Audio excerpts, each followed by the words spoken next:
Dios le bendiga. Vamos, por favor, a buscar Hechos, capítulo 18, versículo 1.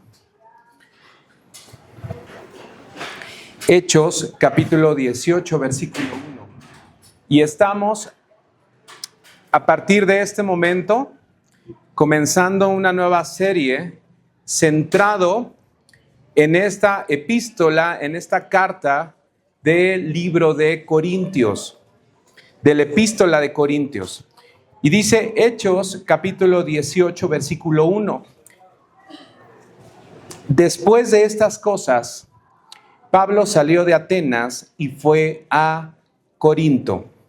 Y halló a un judío llamado Aquila, natural del Ponto, recién venido de Italia con Priscila su mujer, por cuanto Claudio había mandado que todos los judíos saliesen de Roma, fue a ellos, y como era del mismo oficio, se quedó con ellos.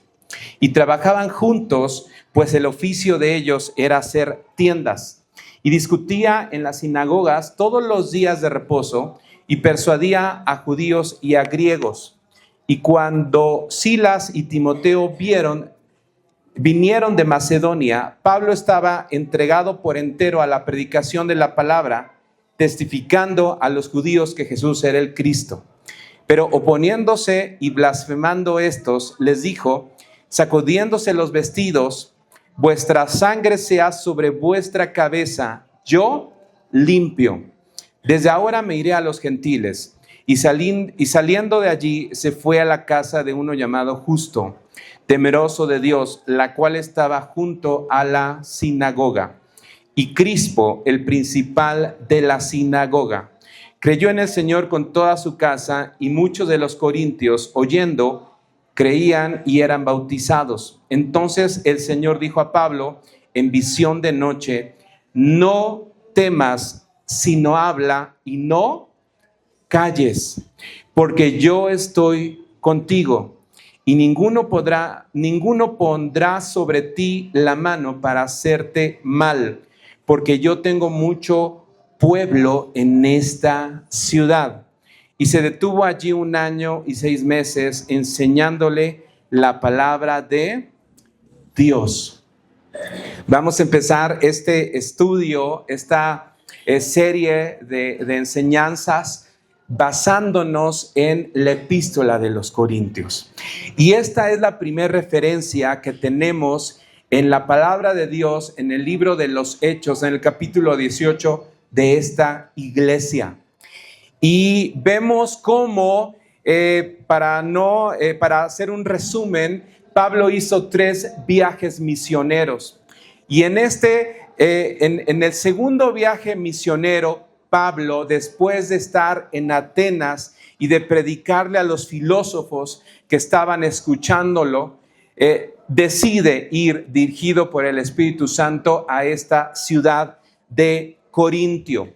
Y cuando llega a esta ciudad, ya lo acabamos de leer, empieza a evangelizar. La manera en que Pablo evangelizaba era primeramente llegar a la sinagoga y les empezaba a compartir el evangelio, las buenas nuevas a los judíos. Pero aquí, de acuerdo a lo que acabamos de leer, tuvo un altercado y se fue directamente a los gentiles. Amén. Fue cuando Dios le habla y le dice, no calles, esfuérzate porque tengo mucho pueblo en esta ciudad. Amén. ¿Cuántos creen que Dios tiene mucho pueblo en esta alcaldía de Iztapalapa? En esta colonia en esta calle de Bellavista. ¿Quién dice amén? Pues déjame platicarte un poquito de Corintio para que podamos entender. Corintio era una ciudad romana, pero en la antigüedad había cobrado más prominencia que la ciudad de Atenas. Recuerden que estas son ciudades griegas y que allí floreció en la antigüedad algo muy importante que es la filosofía. Pero en la época de Pablo, esta ciudad era considerada la ciudad más rica de los griegos, de Grecia. Y además era un importante centro urbano y una característica importante es multicultural, es decir, había griegos, había romanos, había egipcios, había palestinos, había gente que llegaba de todos lugares. Y llegaba mucha gente porque además era o es la ciudad de Corinto en la actualidad una ciudad portuaria. Si usted busca ahí en los mapas que tiene al final de su Biblia, se va a encontrar que está cerca de un mar impresionante y entonces tenía esta ciudad 2 puertos. De tal manera que llegaban muchos soldados, llegaban muchos comerciantes, había mucha gente, había un gran flujo de personas. De tal manera que cuando Pablo se da cuenta de estas cosas, dice, aquí vamos a sembrar el evangelio. Aquí es donde vamos a aperturar una iglesia para que la gente que venga aquí, aunque sea por una breve temporada y regresa a su ciudad, se va a llevar el evangelio, va a regresar a su casa con las buenas nuevas, va a regresar a su casa con el mensaje de que alguien murió por su vida. Amén. Así que déjame platicarte más de esta ciudad de Corintios. Fíjate que era una ciudad donde cada 2 años se celebraban unos juegos que se le llamaban los Juegos Ísmicos, muy similar a las Olimpiadas que se celebraban en la ciudad vecina de Atenas. Además, esta ciudad de Corintio tenía un gran teatro como para 18,000 personas. ¿Qué cosa tan grande, ¿no? O sea, me imagino a lo mejor como un palacio de los deportes, para que usted tenga una referencia, donde se hacen muchos eventos, muchos conciertos, ¿no? Y esta ciudad tenía una cima donde ahí estaba colocado un templo dedicado a la diosa Afrodita. ¿Quién era la diosa Afrodita? Pues era la diosa del amor.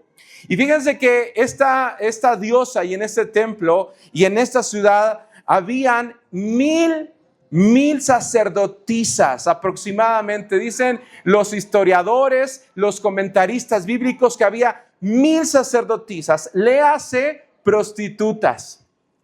Era una ciudad con muchos templos. Otro de los templos o de los santuarios que había en esa ciudad era el templo de Asclepio. El templo de Asclepio usted lo va a ubicar o más bien hoy la medicina tiene ese símbolo del Asclepio. ¿Cuál es el símbolo del Asclepio? Es una vara y en esa vara está enrollado una serpiente. Asclepio era el dios griego de la salud. Había también lugares de adoración a una diosa egipcia que usted ya la ha escuchado, que es la diosa Isis, y que es la diosa los egipcios decían que era la diosa de los marineros. Y también esta ciudad de Corintios tenía un templo dedicado a Poseidón. Poseidón era el dios de los mares. Así que cuando Pablo llega a esa ciudad, se encuentra con muchos ídolos, se encuentra con un gran reto, se encuentra con una gente que adoraba y que tenía y levantaba templos y dioses. Además, no estamos contando aquí que el propio emperador de Roma también se le adoraba. Así que Corinto era una ciudad donde estaba llena de religiosidad. También había muchos comerciantes, muchos obreros, muchos cargadores que se dedicaban a traer las mercancías que bajaban de los barcos. Así que la mayoría de la gente pues era gente trabajadora, gente obrera. Pero esta ciudad era muy conocida por una figura que se dicen los historiadores que se le llaman los patrones. Los patrones eran personas sumamente influyentes en la sociedad, de buena posición, y adoptaban a diversas personas, los apoyaban económicamente, los apoyaban socialmente, para que esas personas más adelante pudieran mejorar su calidad de vida. adoptaban a varios individuos, adoptaban a familias y también adoptaban a grupos de personas. Ahora, hay una buena cantidad de datos de que lo que estaba ocurriendo en la iglesia de Corintios era provocada por estos patrones. Porque recuerden que la epístola nos habla de divisiones. La epístola nos habla de que estaba la iglesia dividida. Y probablemente tenían algo que ver estos patrones. Porque más adelante nos estamos dando cuenta que la iglesia no solamente tenía problemas de división, tenía problemas de inmoralidad sexual, tenía problemas de que los cristianos estaban demandándose entre ellos mismos y estaban llevando todo a los tribunales civiles de aquella época. Así que estos patrones que eran muy influyentes, que tenían mucho dinero, probablemente estaban detrás de esas divisiones. La mundanalidad estaba permeando a la iglesia de Corintios. Y esta carta que vamos a empezar a leer, vamos por favor a buscar Primera de Corintios, capítulo 1. Esta primera carta fue escrita en la primavera.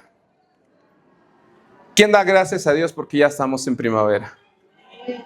En una primavera no igual a esta, pero en este tiempo, esta carta que envía Pablo a la iglesia de Corintios la escribe aproximadamente en el año 55, o quizás algunos dicen que en el año 57 después de Cristo. ¿Por qué les hablo todas estas cosas? Porque hay que entender precisamente todo este contexto. Y Pablo escribe esta carta a los Corintios estando Pablo en la ciudad de Éfeso. Ahí en esa ciudad de Éfeso, Pablo saca la pluma y empieza a hacer esta epístola.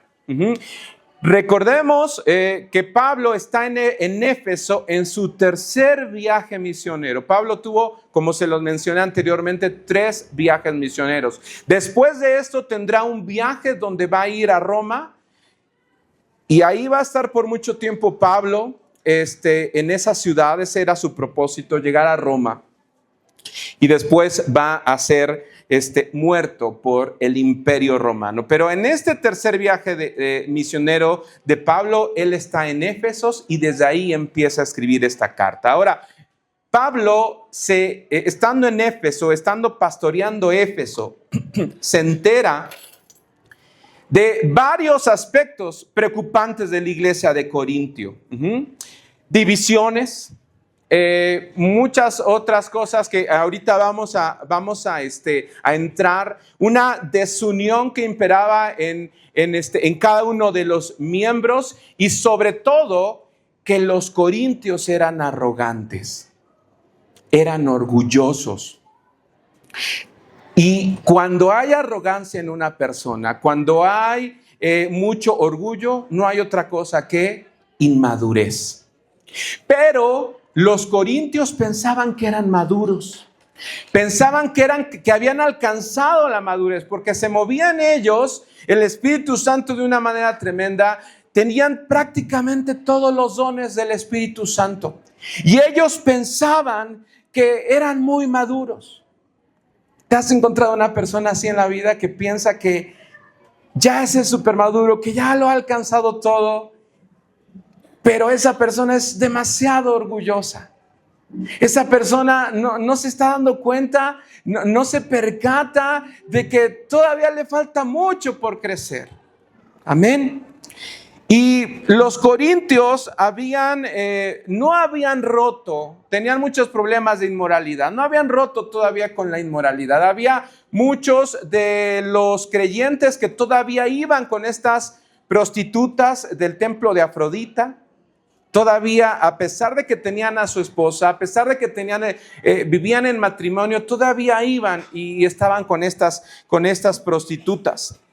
Estaban tan influenciados por su mundo, que era el mundo griego, el mundo helenista, que lo que ellos querían era satisfacer sus apetitos corporales. Llegaba la Santa Cena y de un lado estaban los ricos y de otro lado estaban los pobres. No había inclusión. Los ricos se embriagaban, los ricos comían para satisfacer sus deseos carnales. Y dentro de la cena del Señor, por eso Pablo los tiene que reprender y les tiene que decir, están tomando la cena de Dios de manera indigna. Algunos habían escuchado que no deberían de casarse por tanta inmoralidad que había en la ciudad. Y entonces estaban diciéndole a otros creyentes, no te cases, lo mejor es ser soltero y vivir así hasta la segunda venida de Cristo. Había una situación muy complicada en esta iglesia. De hecho, de todas las iglesias a las que Pablo fue y levantó, la iglesia de Corintios es la iglesia que más problemas le causó al apóstol Pablo. Era la iglesia donde tenían más situaciones, más conflictos, y Pablo estuvo mucho tiempo ahí.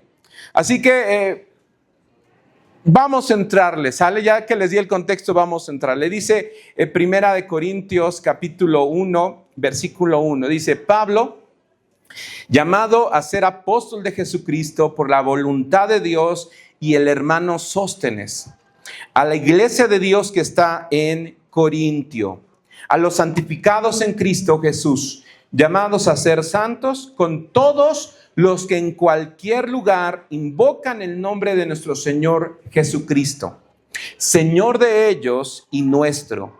Gracia y paz a vosotros, de Dios nuestro Padre y del Señor Jesucristo.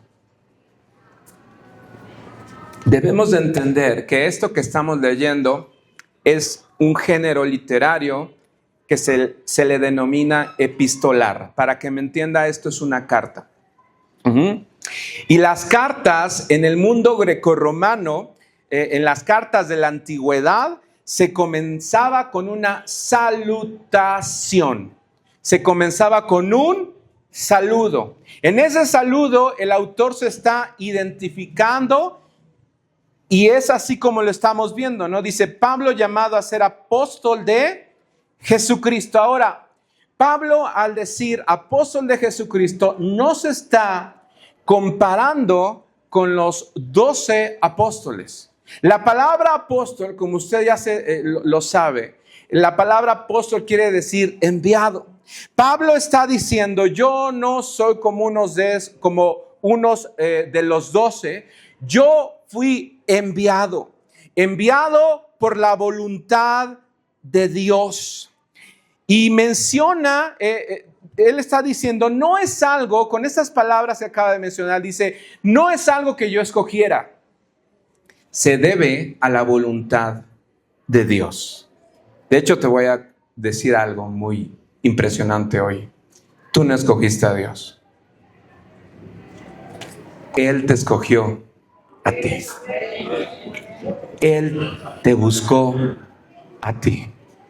Él envió a su Hijo a morir en esa cruz para reconciliarte a ti con Él. Amén. No lo estábamos buscando. No quisimos encontrarlo. Él tomó la iniciativa. Amén. Y es lo mismo que está diciendo Pablo aquí. No es algo que yo escogiera, el ser enviado por Jesucristo. Se debe a la voluntad de... ¿Sabes por qué tú estás aquí hoy? Por la voluntad de Dios. Amén. Y él está diciendo que está con un hermano, que es el hermano Sóstenes. Si usted lee más adelante el libro de Hechos, ¿quién era Sóstenes? Pablo tuvo muchos colaboradores y uno de ellos es este personaje. Posiblemente Sóstenes era el jefe de la sinagoga de esta ciudad de Corintio, que más adelante por el trabajo arduo del apóstol Sóstenes se convierte. Qué padre es cuando tú Le hablas a alguien de Cristo y al principio te dice, a mí no me vengas con estas cosas, pero eres paciente. Y empiezas a orar por él y dices, Señor, lo vamos a ganar para ti. Y le sigues platicando y él dice, no, a mí yo ya te dije que no me hables. Y lo invitas y él te dice, te da otra negativa, pero tú sigues orando. Tú sigues intercediendo por tu hijo, por tu hija que no quiere nada. Y en un primer instancia él te da una negativa, pero tú estás perseverando. Porque la vida del cristiano se trata de tener paciencia. Dios mismo tiene paciencia porque no quiere que nadie se pierda, sino que procedan al arrepentimiento. Amén. Y estás orando y de repente esa persona llega a los pies de Cristo y de repente esa persona te dice, oye, tengo una necesidad, puedes orar por mí. Y tú sabes y que cuando te dicen eso, Dios ya está obrando en su corazón. Amén. Y empiezas a orar por esa persona, la traes a los pies de Cristo. ¿Cuánta perseverancia necesitamos para evangelizar? Amén. ¿Cuánta perseverancia necesitamos para compartir las buenas nuevas? Y Sóstenes se nos presenta en el libro de Hechos como el oficial, el principal de la sinagoga. Pero por el trabajo de Pablo, el Espíritu Santo tocó la vida de Sóstenes y ahora es un nacido de nuevo. Amén. Así que Pablo se está dirigiendo esta carta a la iglesia de Corintios. Ahora te voy a explicar. La iglesia de Corintios, algunos piensan que era una iglesia que tenía 60 personas, más o menos como nosotros. Era una iglesia chiquita, pero era una iglesia problemática. Era una iglesia con muchos problemas. Ajá.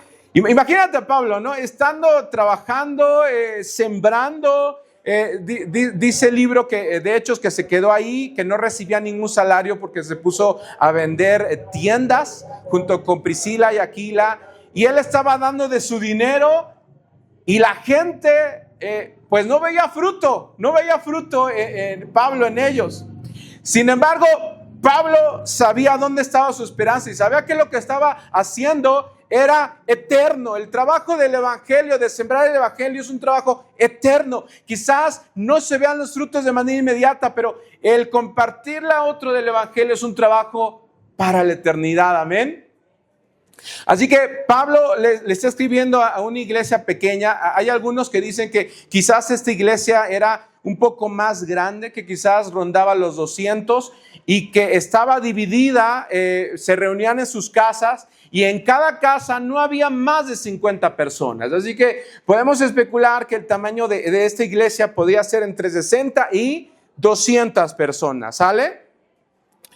Ahora, fíjate bien lo que nos dice en el versículo 2. A la iglesia de Dios que está en Corintio, a los santificados en Cristo Jesús, diga conmigo, llamados a ser santos con todos los que en cualquier lugar invocan el nombre de nuestro Señor Jesucristo, Señor de ellos y nuestro. Es decir, Pablo no solamente les está escribiendo a ellos, sino que sabe que en algún momento, si esta carta puede ser de utilidad para otros cristianos de otras épocas, de otras iglesias, pues qué bendición. Y vean, han pasado 2000 años y estamos estudiando estas cartas de Pablo y nos están edificando y nos están conduciendo a la verdad del Espíritu de Dios. Tú y yo tenemos una vocación. Se hablaba hace mucho tiempo del llamado de Dios. Y se hablaba y se decía que algunos eran llamados para el ministerio, llamados para ser pastores, llamados para ser maestros, llamados para ser evangelistas. Pero la realidad es que todos nosotros tenemos un llamado. Tú tienes un llamado. ¿Y sabes cuál es tu llamado? No el llamado a ser hijo de Dios, porque en el momento en que tú naces de nuevo, ya eres adoptado. Ya eres hijo de Dios por adopción, amén. Esa es tu verdadera naturaleza, ese es tu ADN. pero tienes un llamado. Te lo voy a poner de otra manera. Tienes una vocación. Se habla mucho, los que trabajamos ahí en el gobierno, y se nos habla de la vocación de servicio, ¿no? Que tratemos de lo mejor a las personas que van y que piden y que solicitan un servicio. Pero tú como hijo de Dios, tienes un llamado. ¿Cuál es tu llamado de acuerdo a lo que acabamos de leer? Tu vocación, tu ocupación de ahora en adelante, y te lo estoy diciendo, es que eres llamado a ser santo. ¿Amén? Eres llamado a ser santa. ¿Amén? Esa es tu vocación desde el momento en que naces de nuevo, la santidad, caminar por el camino de la santidad. No es que yo quiero cotorrearle un rato y ya después me comprometo. ¿Sí has escuchado a esas personas? O a lo mejor tú mismo has sido esa persona, ¿no? Que dices, yo primero voy a ver qué tal estar aquí la cosa y veo si me comprometo. Si tú has nacido de nuevo, déjame decirte que tu llamado es a ser santo. Tienes una vocación para la santidad. Dice, llamado a ser santos. Versículo 3. Gracia y paz a vosotros, de Dios nuestro Padre y del Señor, ¿qué? ¿Cómo saludaba el apóstol Pablo? ¿Cómo saludaba a los cristianos? Shalom. No. Él retomó un saludo que la gracia era la forma en cómo se saludaban los romanos. Yo ya se los platiqué. Los romanos se saludaban gracia. Ese era el saludo romano, gracia. Era el saludo de los grecorromanos en cualquier momento. Es como si ahorita, ¿cómo te saludas? Hoy, ¿cómo te saludas? Hola. Los romanos, los grecorromanos se saludaban gracia. Ajá. Gracia, ángeles. En lugar de decir, hola, Bárbara, en ese mundo antiguo se decía, gracia, Bárbara. Y los judíos se saludaban con shalom. Ajá. Shalom, Janet. Y entonces decían, es judío. Pero nosotros no somos judíos. Y tampoco, decía Pablo, nosotros no somos judíos. Y tampoco pertenecemos al mundo grecorromano. Ahora vivimos en un nuevo pacto. Amén. Y ese pacto lo vino a inaugurar Jesús con su muerte. Y gracias al regalo inmerecido de Dios, que es la gracia, estamos aquí. Por lo que el nuevo saludo, el saludo apostólico, es gracia y paz. ¿Sale? Entonces, que nadie quiera hoy, en este momento, tratarte a ti de confundirte de tus raíces bíblicas. El saludo bíblico es gracia y ¿qué? Paz. ¿Sale? Entonces, lo que hace Pablo es decir, lo más importante de este nuevo pacto es la gracia. Tú y yo caminamos con gracia, por medio de la gracia de Dios. Amén. Tú y yo estamos vivos por la gracia de Dios. Y también recibimos la paz que nadie nos puede dar, solamente Jesús. Amén. Por eso en este nuevo pacto el saludo es gracia y ¿qué? Paz. ¿Sale? Pablo por eso está defendiendo. Dice, no somos judíos, tampoco somos grecorromanos, somos y pertenecemos de un nuevo pacto. ¿Sale? Versículo 4.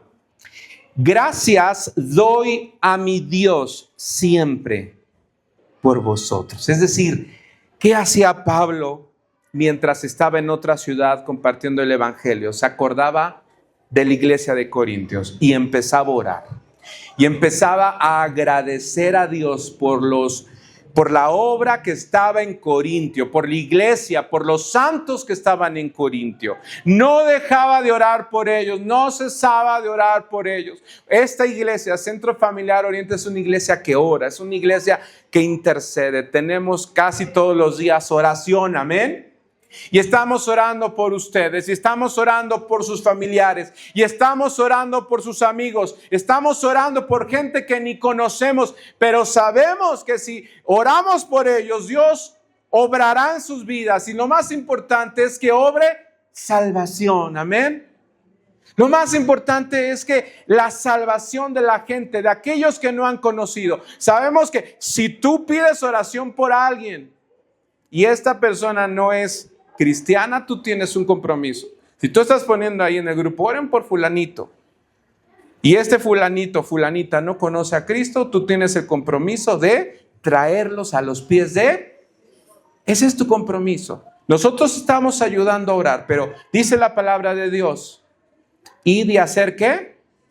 Discípulos. Tú tienes un compromiso de ir y hacer ¿qué? Ese es el fruto que Dios está esperando de tu vida, amén. Y entonces el apóstol no dejaba de orar por ellos, oraba por ellos, reconocía la gracia que se había asentado en la iglesia de Corintios. Amén. Dice en la segunda parte del versículo 4, por la gracia de Dios que os fue dada en Cristo Jesús. El apóstol reconocía el regalo inmerecido que tenía esa iglesia. ¿Tú reconoces la gracia que Dios ha derramado sobre tu vida? ¿Logras identificar que estás hoy caminando por gracia? No estás caminando de acuerdo a costumbres de hombres. Tú ya te debes de haber dado cuenta que que Dios ya te ha librado de muchas cosas. Porque lo primero, tú y yo caminamos en la gracia, no en las obras. Tú y yo estamos vivos por puritita gracia de Dios. Ese es el camino del cristiano. Ese es el camino del creyente, amén.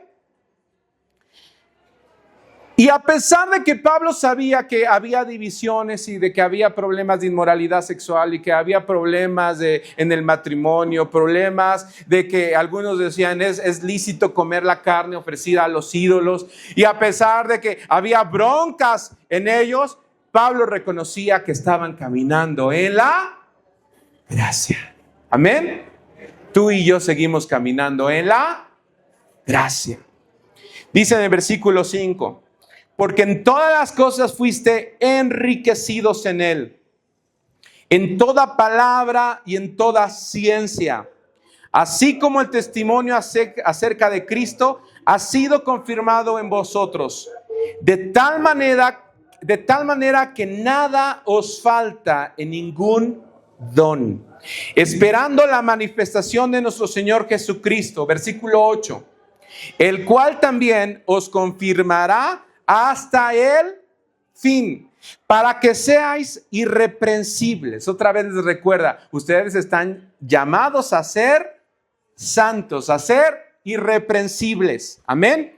En el día de nuestro Señor Jesucristo, versículo 9, ayúdenme a leerlo todos a la cuenta de 3. 1, 2, 3.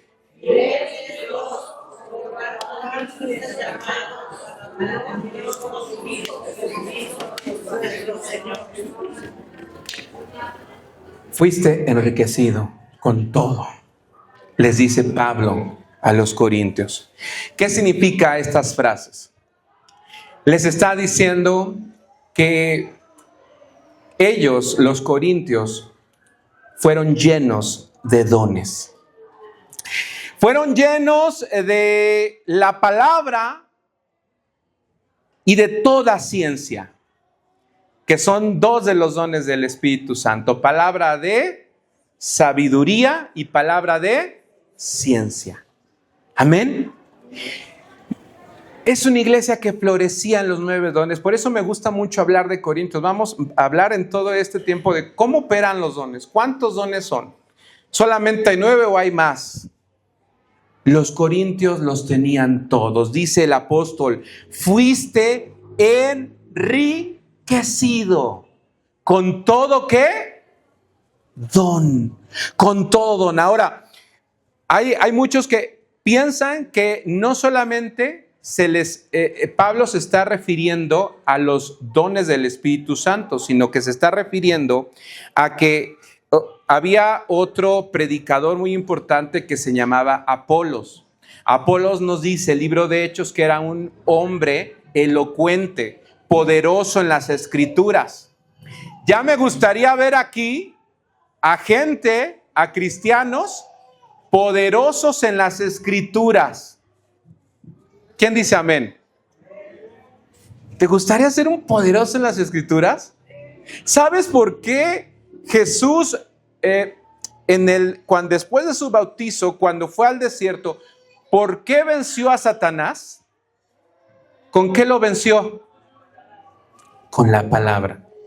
Porque Jesús era un varón poderoso en las Escrituras. Pablo le dice a Timoteo que puedas utilizar bien las Escrituras, que puedas utilizar bien la palabra de verdad. Los comentaristas dicen que Pablo se estaba refiriendo a que los corintios habían recibido la visita de Apolos y Apolos había estado mucho tiempo con ellos, les había instruido. Los corintios tenían mucho conocimiento. Pero ¿qué crees, hermano? Tenían poco amor. Más adelante en el capítulo 13 dice, ustedes, si tengo todo el conocimiento y toda la ciencia, pero no tengo amor, de nada me sirve. Así que eso es lo que les estaba diciendo el apóstol. Y algo bien importante que vemos en el versículo 7, dice, de tal manera que nada os falta en ningún don. No les faltaba ningún don. Esperando la manifestación de nuestro Señor Jesucristo. Ahora, esta palabra de manifestación, su original en griego, recordemos que el Nuevo Testamento se escribió en el griego koiné, que es el griego común de aquella época, griego koiné. Usted, de hecho, puede tomar un curso de griego koiné para poder saber todas estas cosas. Pero cuando Pablo dice la manifestación de nuestro Señor Jesucristo, ahí hay una palabra en griego que es la palabra apocalipsis. ¿Le suena? ¿A qué le suena? Apocalipsis. Apocalipsis no es un libro para saber el futuro. No es un mapa para saber qué es lo que va a pasar, qué es lo que va a suceder. No. Apocalipsis significa manifestación. Apocalipsis significa revelación. ¿De quién? De Jesús. Amén. Lo que les está tratando de decir el apóstol es que a pesar de que los corintios tenían divisiones, había inmadurez, había mucho orgullo, aún así de todos sus errores, estaban esperando el regreso del Señor Jesucristo. Tenían su esperanza firme, no estaban titubeando, sabían. Quizás a lo mejor no tenían buen concepto, no sabían qué es lo que iba a pasar en cuestiones de la resurrección, pero sabían que venía el día de Dios, y el día de Dios es cuando Jesús regresa. Amén. Tenían su esperanza firme, inconmovibles. Te pregunto yo, ¿tienes una esperanza firme? ¿Tu esperanza en el futuro descansa en Jesús?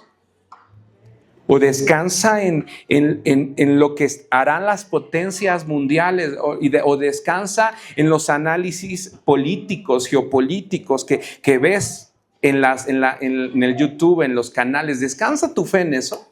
¿O descansa en que Jesús ya venció y que regresará como Rey de Reyes y Señor de qué? De señores.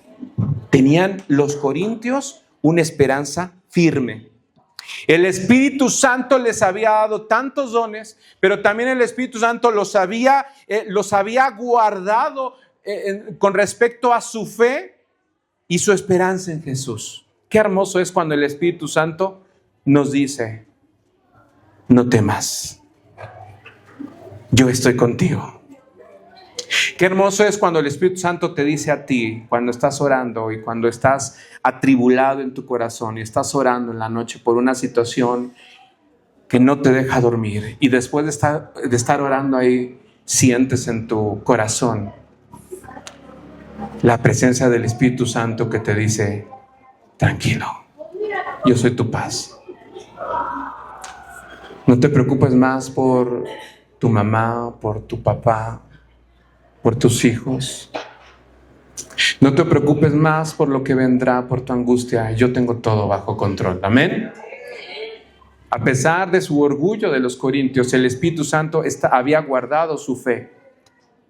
Amén. Vamos por favor al versículo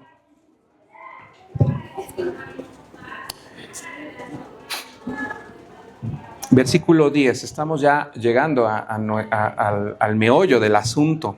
Dice: os ruego pues, hermanos, por el nombre de nuestro Señor Jesucristo, que habléis todos una misma cosa. Ya terminó la salutación, ya terminó la alabanza, ya alabó a Dios, dio gracias a Dios, les recordó su fe, y ahora Pablo entra directo al asunto. ¿Sale? Os ruego pues, hermanos, por el nombre de nuestro Señor Jesucristo, que habléis todos una misma ¿qué? Cosa, y que no haya en vosotros divisiones, sino que estéis perfectamente unidos en una misma ¿qué? Mente, y en un mismo parecer, porque he sido informado acerca de vosotros, hermanos míos, por los de Cloe, que hay entre vosotros contiendas. Subraya ahí: contiendas. ¿Qué está tratando de hacer Pablo? Ya los saludó, ya glorificó a Dios, ya los animó, pero ahora los va a exhortar. Amén. Pablo lo podía hacer. ¿Por qué lo podía hacer? Porque él era su padre espiritual. Y ahora los estaba exhortando. Para pronto, ¿qué es la exhortación? Es una llamada de atención. ¿Sale? Antes de agarrar la chancla, Pablo les da una llamada de atención. ¿Sale? Vemos que Pablo no pierde el control. Pablo era suficientemente maduro, no pierde el control. No dice: ahora sí, con vara los corregiré. Bueno, de repente más adelante, sí les habla un poco, va a ir subiendo de tono, pero dice: les tengo que llamar la atención. ¿Sale? Esta palabra que utiliza Pablo, que dice: hay entre vosotros divisiones, viene de una palabra griega que se llama cismata. Cismata significa desgarros. Es como cuando todos tenemos una prenda favorita, ¿sale? Y te la pones muchas veces porque te gusta y todo el mundo te chulea porque dice: te queda muy bien esa prenda. ¿Sí todos tienen una prenda favorita? Ya sea interior o exterior. Pero esa prenda, ¿qué crees? No es para siempre, no dura para siempre. Aunque algunos dicen: no, ya tengo 10 años con ese pantalón. Sí, antes las cosas duraban mucho. Pero en algún momento ves que se desgarra. Y tú: no, por favor, no. Y es inminente, ¿no? Y entonces, ¿qué haces tú? Como te gusta tanto, le pones un parche, le pones un remedio. ¿Y eso qué impide? Que se siga rompiendo, ¿no? Las mamás son especialistas en eso, ¿no? Y más que las mamás ven toda la economía de la casa y dicen: no, hombre, mijo, este pantalón te tiene que durar por lo menos este año. Y no sé qué hacen las mamás, que ponen ahí un remedo, ¿cómo? Remiendo, un remiendo ahí. No, un remedo no, un remiendo. Pablo se da cuenta que la iglesia se está desgarrando. Pero Pablo está a punto de poner el remedio, a punto de poner el parche. Amén. Entonces, se trata, hay disensiones, hay desacuerdos, y lo que está diciendo Pablo es dar la solución. Pablo quiere restaurar la unidad. Hermano, tú y yo somos una iglesia de restauración. Di conmigo restauración. Dios ha restaurado tu vida, está restaurando la vida de tus hijos, de tu familia, y va a restaurar la vida de cuantos quieran venir a los pies de Cristo. Amén. Y lo que Pablo está viendo es que algo se desgarró y está a punto de restaurarlo con la ayuda del Espíritu Santo. Amén. Ahora, dice ahí que cualquiera de nosotros diría, pues es que le llevaron un chisme. Versículo 11, porque he sido informado acerca de vosotros, hermanos míos, por los de Cloé. No sabemos quién es Cloé. Los historiadores, los comentaristas no saben quién es Cloé. Pero muchos piensan que, porque más adelante en el capítulo 16, versículo 17, para los que son así superduchos y dicen, a ver, vamos a anotarlo. Pablo menciona a Estéfanas, Fortunato y Acaico, que pertenecen a la iglesia de Corintios. Posiblemente también a Pablo, mientras estaba ministrando en la iglesia de Efeso, llegó Apolos, que previamente había estado con los corintios, y les empezó a decir, ¿qué crees, Pablo? Hay también muchas divisiones en la iglesia corintiana. No fueron con el chisme, sino que fueron porque se preocuparon por la unidad de la iglesia. Yo te pregunto en este momento, ¿estás preocupado por la unidad de esta iglesia local? ¿Qué has hecho para mantener la unidad? Sabemos que hay disensiones, sabemos que hay problemas, sabemos que hay muchas opiniones encontradas, sabemos que de repente se llegan a enfadar unos con otros, que ya no se hablan, que ya se niegan el saludo. ¿Qué has hecho tú para mantener la unidad?